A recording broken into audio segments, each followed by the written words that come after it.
Assalomu alaykum. O'tayotgan hafta ichida O'zbekistonda sodir bo'lgan eng ahamiyatli va muhokamalarni keltirib chiqargan voqea hodisalarni yana bir bor esga olamiz. Tibbiyot xodimlari uchun bir qator imtiyozlar, xodimlarni haqorat qilgan soliq inspeksiyasi boshlig'i, O'zbekiston milliy jamoasini tark etgan Kapadze, Amerikada zavod qurishni boshlagan Akfa, 5 farzandli oilada dunyoga kelgan 4 egizak qizaloq.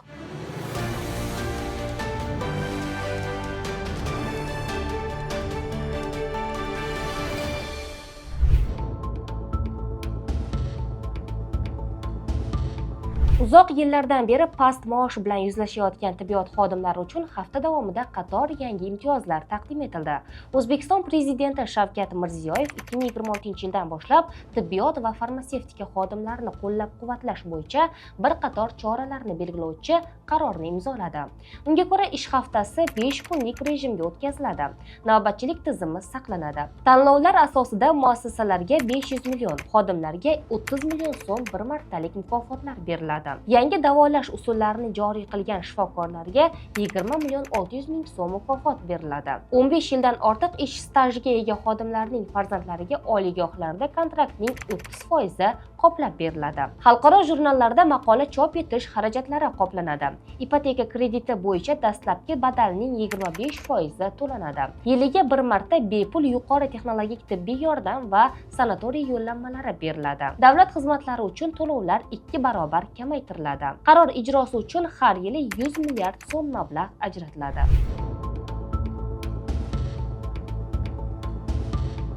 Nima eski Sirdaryoda-chi inasi kirganini qilib tashlaysizlarmi yana? Bitta keyingi oyog'i qilib.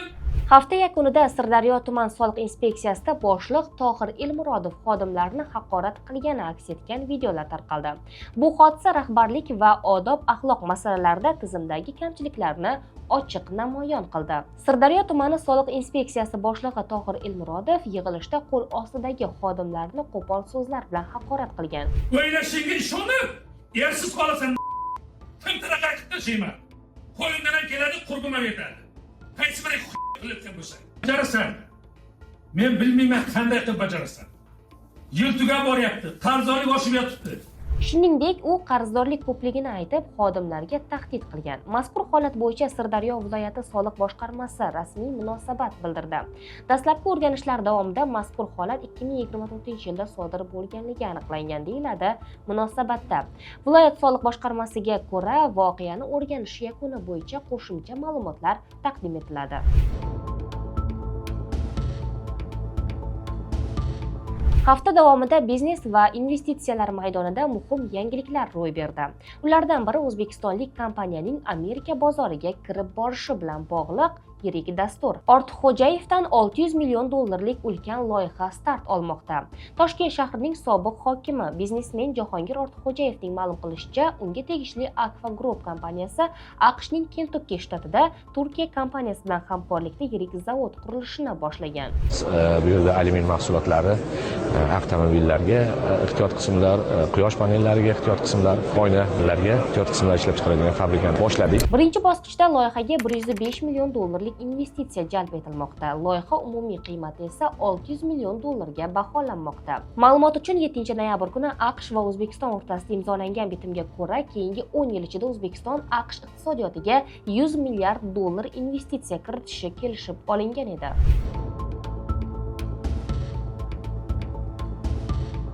Yakunlanayotgan haftada O'zbekiston milliy terma jamoasida murabbiylar shtabida muhim o'zgarish yuz berdi. Sobiq bosh murabbiy va keyingi yordamchi murabbiy Timur Kapadze jamoadan ketdi. Qayd etilishicha, Timur Kapadze rahbariyatga lavozimidan ozod etish to'g'risida rasmiy murojaat yo'llagan va bu qarorning sababi bosh murabbiy sifatida faoliyatini davom ettirish istagi bo'lgani aytilgan. Tasdiqlanmagan ma'lumotlarga ko'ra, Kapadzega boshqa jamoalardan takliflar tushgan va kelgusida yangi loyiha doirasida ish boshlash kutilmoqda. Shuningdek, u Indoneziya milliy jamoasida ish boshlashi ham mumkin. Timur Kapadze 2025-yilning yanvaridan 6-oktyabrgacha milliy terma jamoani boshqargan. Bu muddat ichida u 9 ta o'yin o'tkazib, 5 ta g'alaba va 4 ta durang natijasini qayd etgan. Oktyabr oyidan esa u italiyalik mutaxassis Fabio Cannavaro rahbarligidagi terma jamoada yordamchi murabbiy sifatida ish olib borgan. U O'zbekiston milliy jamoasini jahon chempionati va olimpiadaga olib chiqqan yagona murabbiy sifatida tarixga kirgan.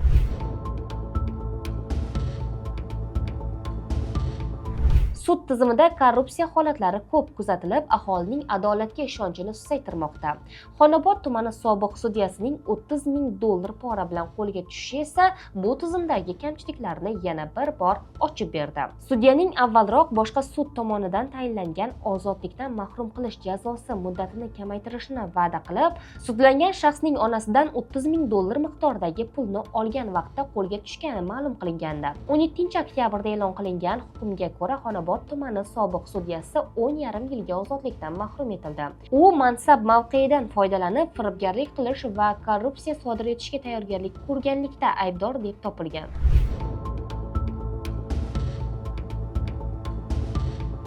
Hafta yakunida e'lon qilingan ma'lumotlarga ko'ra, oktyabr oyida ayrim mahsulotlar narxi sezilarli darajada oshgani kuzatildi. Ayniqsa metan va benzin qimmatlashdi. Gazeta, jurnal va kundalik ehtiyoj mahsulotlarida ham o'sish bo'ldi. Oltin narxi oshgani tufayli nikoh uzuklari ham qariyb 40% ga qimmatlashgan. Umumiy narxlar barqaror bo'lsa-da, yoqilg'i va energiya xarajatlari aholining asosiy xavotir manbai bo'lib qolmoqda.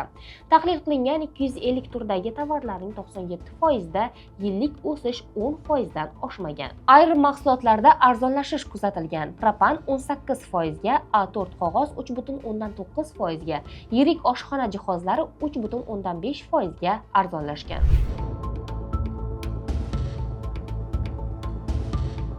To'rtta qiz, uyiga o'zi 5 ta qiz bor ekan. 9 ta qiz bo'ldi.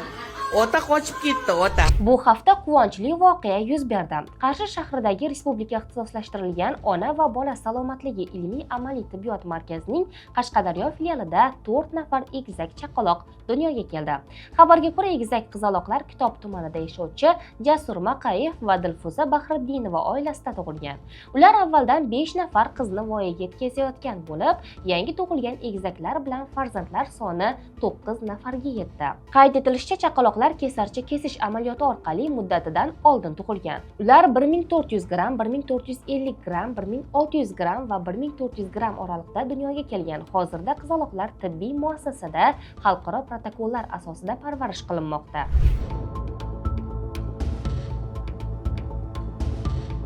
Toshkent shahrining Yakkasaroy tumanida 174 tup daraxt moratoriy talablariga zid ravishda kesib tashlangani va tabiatga 1,460,952,000 so'm zarar yetkazilgani xabar qilingandi. Ekologiya, atrof muhitni muhofaza qilish va iqlim o'zgarishi vaziri maslahatchisi Rasul Kusherbayevga ko'ra, mazkur holat ortidan obodonlashtirish xodimlariga jinoyat ishi ochilgan. 8-noyabr kuni obodonlashtirish boshqarmasi mansabdorlari va boshqalarga nisbatan Jinoyat kodeksining 198-moddasi 2-qismiga asosan jinoyat ishi qo'zg'atilgan. Qizig'i, daraxt kesish topshirig'ini bergan shahar hokimi o'rinbosari Baxtiyor Rahmonov yana suvdan quruq chiqmoqda. Uning o'rniga topshiriqni bajargan tankasi yo'q obodonlashtirish xodimlari javob beradigan ko'rinadi.